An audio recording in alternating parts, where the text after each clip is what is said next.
grab a snack. Come on, listen to Catholic crack. Grab your rosary, grab a beer. Come on, listen to Catholic cheer. Not too holy, not too mad. Sharing faith and fun with an Irish Catholic dad.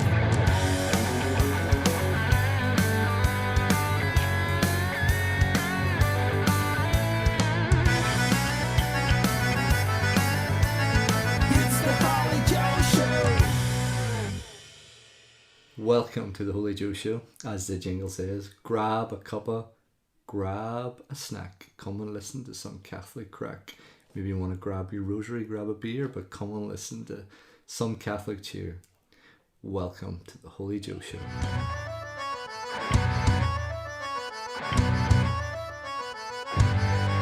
Hello, I'm Joe McKeown, one of the Holy Joe podcast hosts. I'm just a simple Catholic dad, married to Paula, two beautiful children, Anna 6, Lorcan 4, and I have a lovely Irish doodle dog called Nala.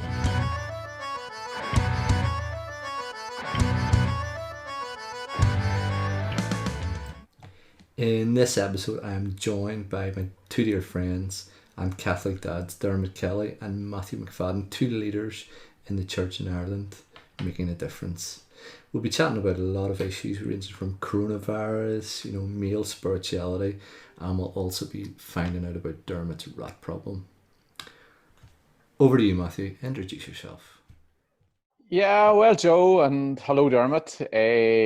Good to touch base with you in these socially distancing and self-isolation times. So I'm Matthew. I'm the chaplain in St. Catherine's College in Armagh. I'm also, I suppose, married to Una and the father of three, most of the time, great children, Daniel, Mary, and Celine. 7, 5, and 1. So busy house, and looking forward to getting into a few topics and having a bit of chat. I think we need good role models for daddies. At the minute, children probably Daddy Pig is the role model that's most associated with being a daddy. And even though he's a nice guy, he kind of gives daddies the old he's a bit of a buffoon and a character to poke fun at. And we need something. We need to laugh at ourselves, but we need something. The role of being a daddy is important, and faith is important too, and how we blend that all together is really important. So hopefully we can learn from other people, and we can support each other and support other dads out there to be good daddies and bring a bit of faith into the life of their children. Thank you, Matthew. I think you really just set the context well there. Thank you. Dermot, what about you? Who are you and what's the crack? Crack is, Joe, I'm very grateful to be among good friends here today. And I'm a husband to Anya and father to Ava 6, Grace 4, and Rosa, who is just 4 months actually tomorrow. So busy household and adapting to these social distancing times and the old home working and family balance has been chaos and crazy, but it is something that we've had to adjust our attitude towards. So it's been really great now to actually be thinking these times about innovation and starting this podcast as well. Cool. Certainly for us, we're men of faith, we're Catholics, and we certainly have been talking about this for a while. And for me, certainly, it's really good to get speaking to other fathers and to develop something around masculine spirituality as well. So I'm really looking forward to seeing where the Spirit leads us in this time. And with the help of God, we'll do our best to do a good job of this new series and this new podcast. Hey, Joseph, just before you move on there, Dermot said he was married to Anya. Do you know that he had to wipe his brother's eye to find his first love, Anya? Did you realise that? The brother had fell in love with the local girl, Anya, and the Beryl Dermot moved in on the brother. What about that? That's, we're going to hear about these stories like big time, and I think even that just captures a bit of the show. We'll have we'll have a bit of banter, and I suppose I have to think about.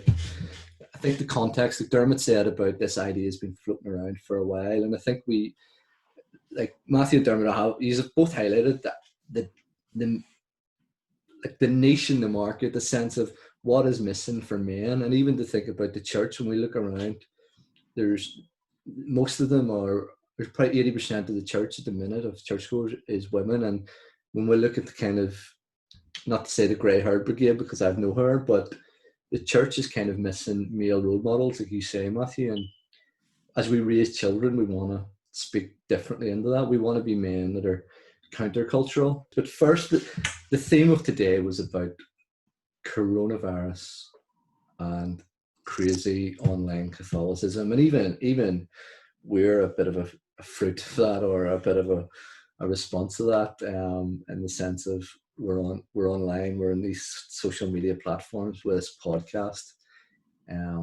But what's your thoughts about like being a Catholic online, or even in the midst of like the last since St. Paddy's Day in Ireland, we've pretty much been in lockdown.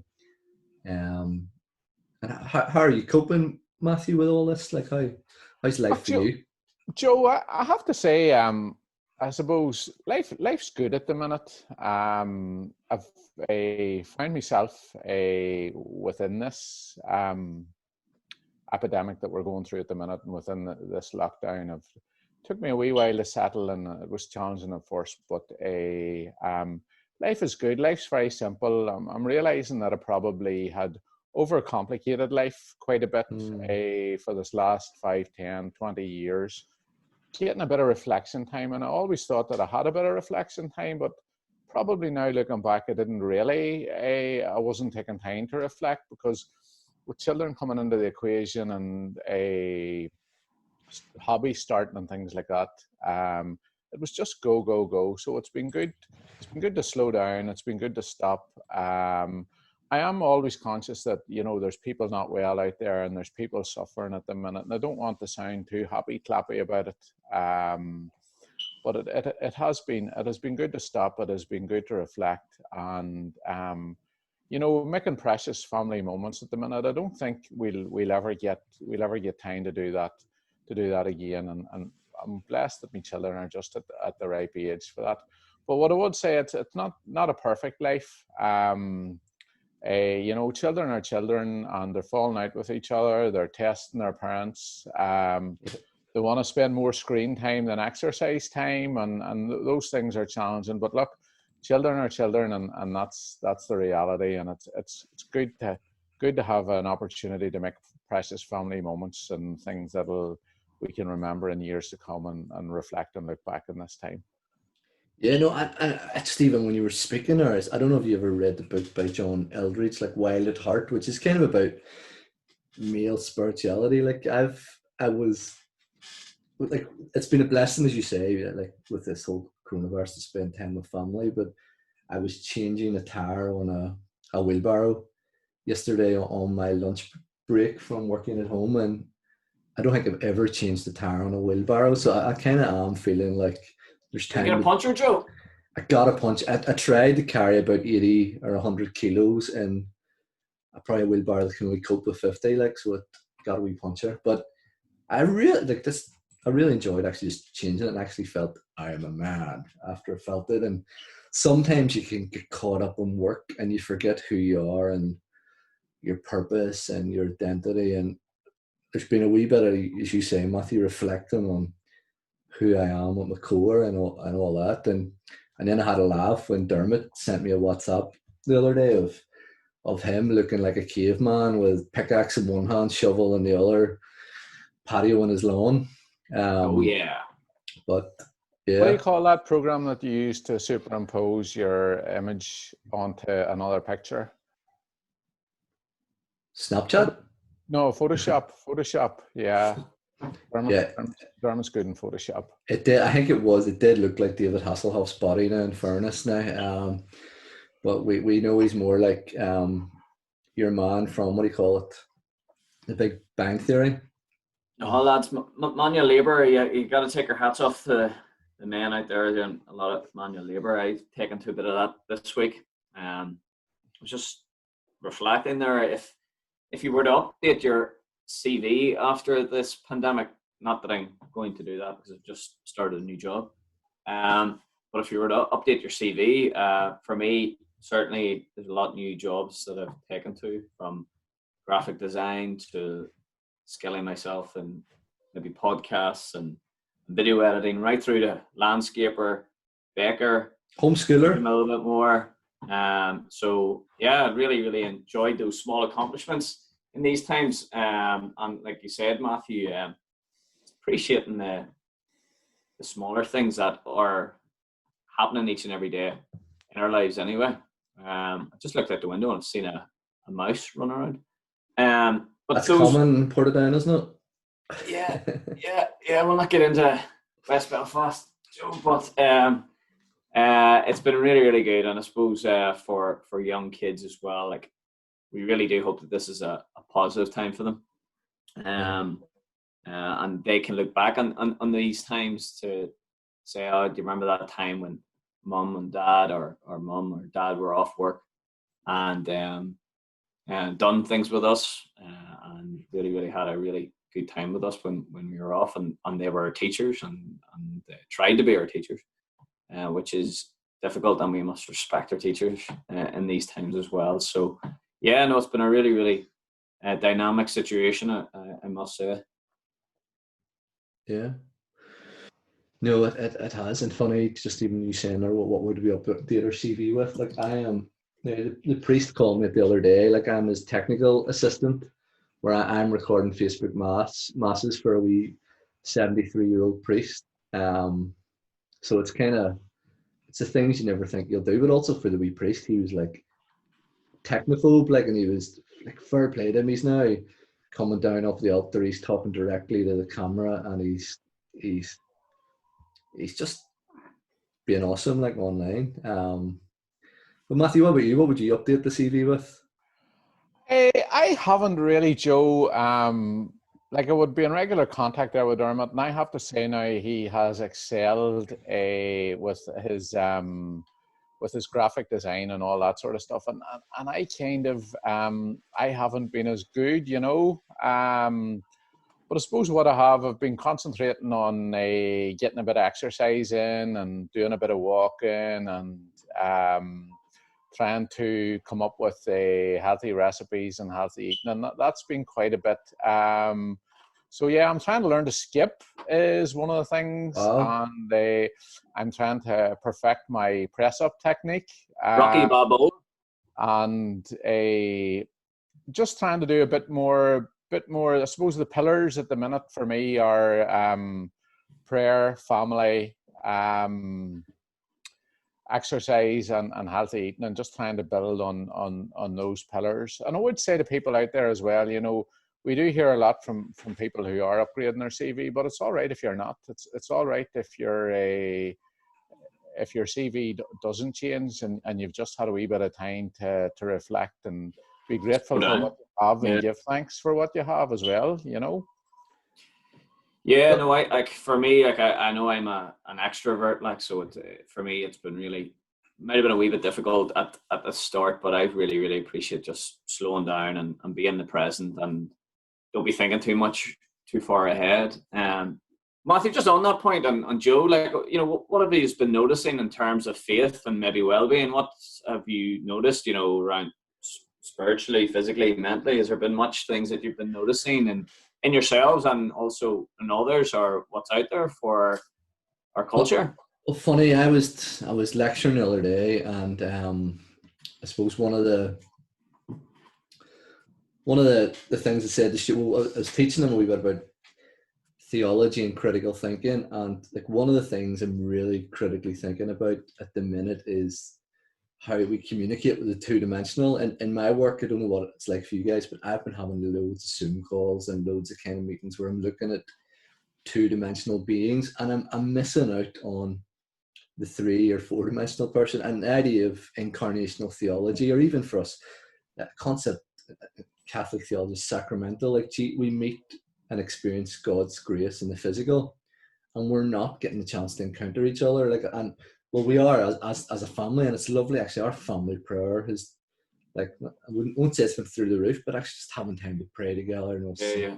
saying the rosary, watching like online masses, and even like I shouldn't really say this and get a priest in trouble now, but I get some because I record the mass on Facebook for the priest. He gives me some communion.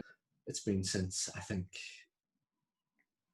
start of March, maybe since my last confession, and I kind of feel like I need to get the pot scraped and just get back in the sun with God and stop being complacent and like be more disciplined in my prayer. Suppose to answer your question, Dermot, and I've looking at it from a personal context, I definitely have been relying on faith and leaning on Mary and Jesus and Joseph, the Holy Family a lot this weather. Really, we're really blessed to have a faith and be people of faith, because can't understand how anybody gets through challenging times without it. From outside of my own context, then just looking at the parish and the family, I really see that there's the parish mass goes up on Facebook, like, and there's people watching mass that that I never seen connecting with the parish or the church before, and I think that's great, and I can see from school as well, the students, there's going to be a real opportunity. There's going to be a real opportunity out there to, when this is all over and we get together again, to build a bit of faith and to help people and especially students to begin looking at having a personal relationship with Jesus and building on that. So I'm looking forward to that. I really, really am looking forward to that. I think there's great opportunity there for anybody working in ministry, and hopefully we're ready for that mission. I think that's the best word to describe it, is mission. Hopefully we're ready for that mission to help those people. I think it's sorry. No, I think it's really, as you say, I think it's turned things on its head, Matthew. In the Irish church, like we have become a church that's kind of, well, I know some people have said overly sacramentalized and poorly catechized, but you get a sense people are genuinely seeking God, and actually there's new faces coming in, like whether it's on Facebook or even visiting graveyards, there's new people I see about our parish that weren't there before. And I don't know if fear is a motivator in terms of coronavirus, we're worried about each other and health, but there's people really thinking for the first time about the God question. Is he real? Does he exist? How will Jesus impact my life? And even for us, like home prayer, we're starting to see like kids are posting in pictures of like May altars and like prayer requests, and it's lovely. Like, but I think really interesting point you made about, is the mission ground changing a bit because of coronavirus? Yeah, I think we've heard it before from Pope Francis, it being a field hospital. And I sent a question back at these guys, but like what I've noticed as well, and I'll ask you as well, like have you noticed, I've noticed like two or three sort of friends from many years ago reaching out to me in these times, which is quite surreal, but a blessing as well, that they, I wouldn't be out there saying who I am. We are youth ministers, and we've been, youth have always been at our hearts, but as men of faith, like, it's been really, really encouraging to see that 2 or 3 old friends have reached out to me in this last few weeks as well, trying to ask for guidance to revert back to their faith again, and also asking for advice and prayer. So I found that very encouraging as well, and that's probably why I was asking a question around faith, if they noticed anything, and that's been very, very encouraging, I think. And I think it potentially can be during pandemic can be a great fertile environment. I know, Joe, you're lecturing to a group of potential youth ministers, youth workers, and I know, Matthew, I've touched base with you on many occasions as well, in your role as a chaplain as well, but like I hope that it's a good fertile environment for the future of our church. Yeah, no, it's like one of the things I found mad is how like church is becoming more like, well, faith, like I mean faith's gone into the public square a bit more. I've seen like social media WhatsApp images of, like, I think there was Archbishop Eamon Martin walking around the streets with, you know, the Blessed Sacrament, and people just stopping in their outside their front door praying and like showing great reverence. And the fact that like the church in modern Ireland, which like not too long ago was speaking foul towards the Catholic Church in Ireland, now you were seeing priests like walk down the streets of the Blessed Sacrament and stuff like that. Was Class.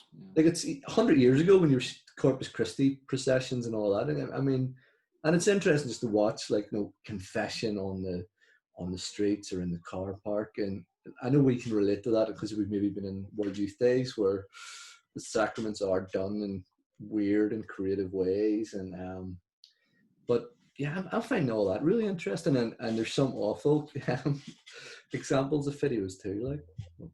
But I am missing mass, I have to say. Totally missing mass. I actually feel guilty because I'm receiving Eucharist about 3 times a week. Yeah, you made me jealous when you said that. And like I was funny, I said to our priest the other day, I said, Father, you're like a drug dealer. I says, the way you're kind of like, we had car park adoration on the Feast of Our Lady of Fatima the other day, and he was, you know, asking some of the really dedicated people, and they're like, do you want some communion? And there's like, and some of them were in tears, and he was getting in the tabernacle in his house and kind of bringing out some, you know, consecrated hosts, and people were deeply moved. But that intimacy with God is what people are craving, and I think we realize like the true presence is what we're blessed with as Catholics, is like Jesus like fully present in the Eucharist, and when it's absent, you feel it, like, and it's so I can't empathize with you because I'm in a blessed position at the minute. Yeah, but I would speak to that too in a different kind of a way. I suppose we're being asked to stay at home, and you know, as Christians, that has to be our first first duty to follow that guideline to protect, especially the elderly and vulnerable. You know, now you could, yeah. I'm really looking forward to getting back to Mass. I've no idea when that's going to be. Yeah. I'm really looking forward to receiving Holy Communion for the first time. No idea when that's going to be, and but it will come, and that moment will come. And I think it's nice just to look forward to it and not think about missing it, or not look negatively on it, but be positive about it, and because the time will come, and that will be an amazing time, and totally. That's what we really have to look forward to, you know. Yeah, no, I think it's a really, not that it's a, I was going to say it's a bit of a kick or a bit of a reminder about where we've come from. It's not that long ago in Ireland where a mass would have been like once a month for people, or they journeyed by foot for 20 miles just to receive the host. And actually we've taken for granted Jesus' presence in the Eucharist. And even like, I know it was Archbishop Dermot Martin a few years ago, or that talked about the over sacramentalized church, and we've taken for granted the access we have in modern day society to Jesus and the Blessed Sacrament. And I know, being into Africa and South America before, it's still like that in many villages where they have to travel, and Eucharist isn't like daily. It's, if they can get it once a week, they're lucky. So it's shaking me a bit to think about how lucky we are in the Western world. Like, even you think of persecuted church in Syria, China, where you could be jailed, imprisoned, or killed for practicing your faith. And as you say, Joe, that it's not that long ago that was Ireland. Totally. Yeah. Well, me and the priest were talking about maybe having there's a mass rock beside us, but it is like 200 years ago. The redcoats were kind of, you know, chasing people and like killing people for practicing their faith in the penal times in Ireland. And you know, now it's coronavirus, but yeah, it's a biggie. Yeah, there's a need for religion, a need for faith, and especially a need for God at the minute. And I think now's the time to look at how we, as Dermot said, maybe we start now. We put the building blocks, the foundations in at the minute. So for me, that's quite simply as society it's been hard to operate as a youth minister and as a Catholic in society for this last 10 years. It's Totally. been difficult. Even dumbing down language and things like that. So Totally. I'm, really thinking, using the J word, saying Jesus, saying God, talking about Yeah. faith, things like ending emails with God bless and telling people that you love them, things like that. That's the building blocks. That's the foundation, I think, anyway. Like what I have noticed is there's been more like maybe catechesis. Like even I know our priest is teaching. Like he was. We send out these faith survival kits every week in our parish where the priest and actually my wife Paula helps with it too. Where there's 20 packs or not 20, 250 packs outside the parochial house, and people collect them out of a box, and they have colouring ins for the kids. They've got like a priest handwrites the letter just to people saying, I'm thinking about you, here's my thoughts this week. And then there's some sort of catechetical material. Like this week it was obviously about Our Lady of Fatima.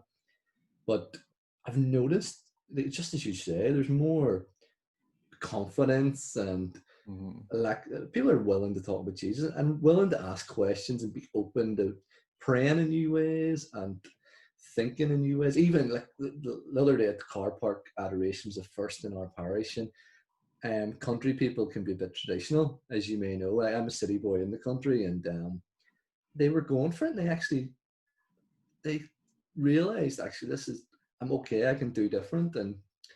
But yeah, Matthew, Jesus is on the agenda again. Maybe it has slipped off a bit.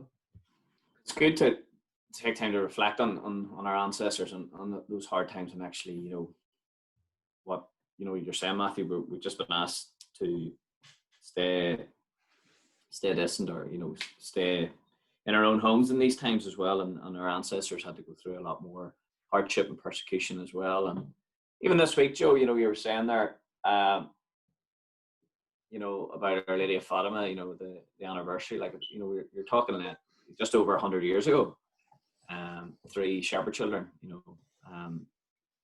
who Our Lady appeared to, and the battle that they had to go through, and they're basically persecuted as well, and in some ways as well, for hardship of knowing that Our Lady appeared to them, and what society, how society made them feel, and how authorities made them feel, and for that message to be portrayed across, so that's no time.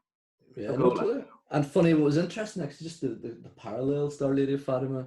I discovered the first time, we'd mass on Wednesday, and the priest in his homily, like Father Anthony was talking about. I didn't realize, Francesco and Jacinta were victims of the Spanish flu. So I know we're in the times of coronavirus. So there's definitely connection. I know Our Lady did talk about, I suppose, the church would be under great persecution and suffering for the next 100 years, and we can see that from, even the civil war in Ireland at that time, First World War, the rise in Nazism, Second World War, Vietnam War. Where do we stop? Different epidemics, disease, famine. It hasn't been a great 100 years in the course of history, but it's all a bit doom and gloom. Well, I was just going to say, also in those last 100 years as well, 8 years ago this week, this is how Mr. McFadden, Matthew, and I actually first came to meet each other, and that fall in love, Dermot. That was definitely a miraculous time. You're using that L-bomb loads here today, Matthew, we need to be men that can say that. That's the challenge. Matthew, do you want to share that experience that you had with me? But that sounds even more dodgy now, Dermot. You need to keep this at a level. Matthew, what happened 8 years ago? Myself and Dermot travelled to Medjugorje together as part of a trip with a well-known deacon in Armagh, John Taff, who does tremendous work. So we were linked in with John and his group from RD. Amazing people, amazing. Very special group, yeah. And we had a week full of faith. We had a week full of crack and fun, and just some great stories to tell along the way. So between trying to electrocute people with pacemakers and saving Dermot's life in a vineyard when there was a storm, and Buying you a pair of Crocs as well, Matthew. getting a new pair of Crocs, and having birthdays for people that when it wasn't their birthday, it was just an amazing week.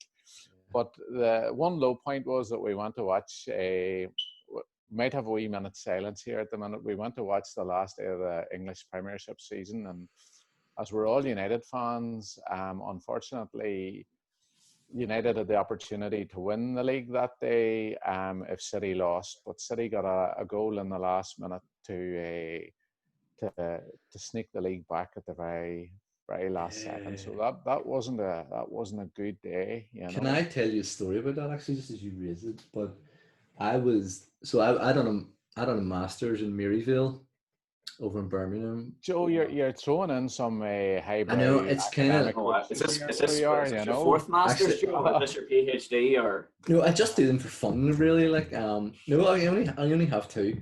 So I can put Mama after. Oh, big man, number two. I can put Mama after my name, but I was over studying in Maryville. Just where Cardinal Newman, Saint Henry John Newman. So you could have got to the point about 20 words ago there. No, well, actually, because I'm going to make 2 points now. I have actually slept in a bed that a saint slept in. So in Maryville, the room that Cardinal Newman slept in, I've slept in 3 times, and it's. Where's this going, Joe? I'll go to finish the point in a second, but. So what about the communion of saints? We're all saints. That a saint slept in every night. Well, I'll let you in a wee bit of information you probably don't know. In Cardinal Newman's room, there was a secret wardrobe, and when you opened the wardrobe, Narnia.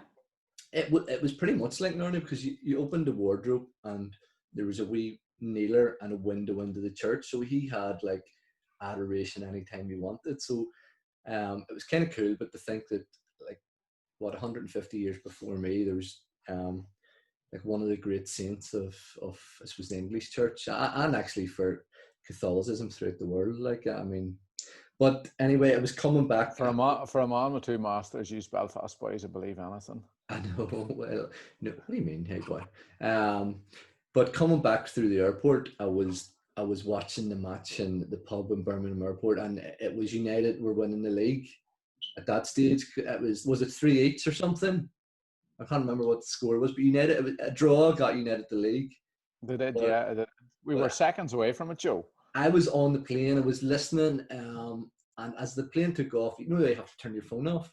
United had won the league, but when I landed in Belfast, they didn't win the league. I was gutted. It was like... Could have stayed in Birmingham. I couldn't believe that something so dramatic could have happened on a plane.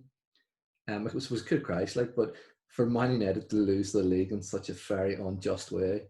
Yeah. I'm conscious. Before we finish up, what's the plans for any plans for the rest of the day or for the weekend? I was thinking today I might actually go in and spend a bit of time in the good room, and maybe tomorrow I might spend an extra half an hour in the kitchen, and the house is your oyster, really, and. Well, I'm going to exterminate a rat here, and I'm going to finish off the patio. Just don't go right now. Just don't go. Work, lads. Sit down there and don't go this minute. Just wait till we finish. Yeah. No, when I'm thinking about exterminating a rat. We don't want all the PETA and PETA, is it, and all them animal rights people's coming on and complaining on this podcast. There's appropriate ways to put down a rat, Dermot, or even it's not putting down. Can you not rehome it or rehouse it? Yeah, we can look into the options. Let's catch it first. Or maybe a real man does just kill a rat because it's vermin and it's a danger to our children and family. Maybe you just kill a rat. And that's probably not one for another podcast or for another day. Anyway, that's a good memory you have of each other. It was an awful memory that day for me too. What about you, Joe? What are you going to do? I have a rat story for another day too, so I'll keep that for Great. another day. I'm actually having a conversation with my friend Father Connor after this. And He probably has a couple of masters as well, does he? no, he's conventional priest. Like, he can't call himself Mama after his name.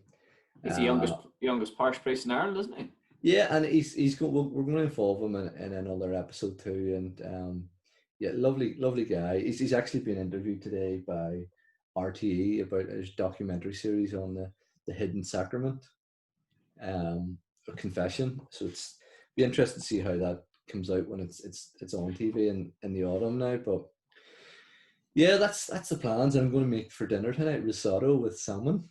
So I'm the cook tonight. So, guys, look, really good having you, and I enjoyed the crack and banter. Matthew, you don't want to say a wee prayer to finish, just to ask Our Lady and St. Joseph to pray for us? And Yeah, look, just we'll bring all the work that we've done and all the future fruits that is going to come from this podcast. We'll bring them both to Our Lady and to St. Joseph to intercede for us on our behalf, that we can bring something good to the lives of other men and other fathers and learn ourselves. And we ask for their intercession at this minute. And we'll just finish off simply with the good old Hail Mary. Hail Mary, full of Full of grace, grace, the Lord is with thee. is with thee. Blessed art thou amongst women, and blessed the fruit of thy womb, Jesus. Holy Mary, Mother of God, pray for us sinners, now and at the hour of our death. Amen. Amen. Father, Son, Holy Spirit. Amen. Well, look, what better way to end our first podcast than a bit of prayer. But guys, we'll see you next week for our next episode, and enjoy yourselves. And for all our listeners out there, really good that you're joining us. And again, if you want to drop us an email, we'll give you the email details as well. But God bless. See you later. God bless, lads. God bless everybody. See you later. God bless.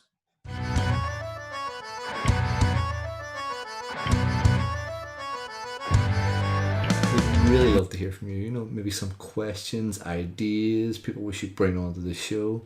And we'd love you to email us at theholyjoespodcast@gmail.com. That's theholyjoespodcast@gmail.com.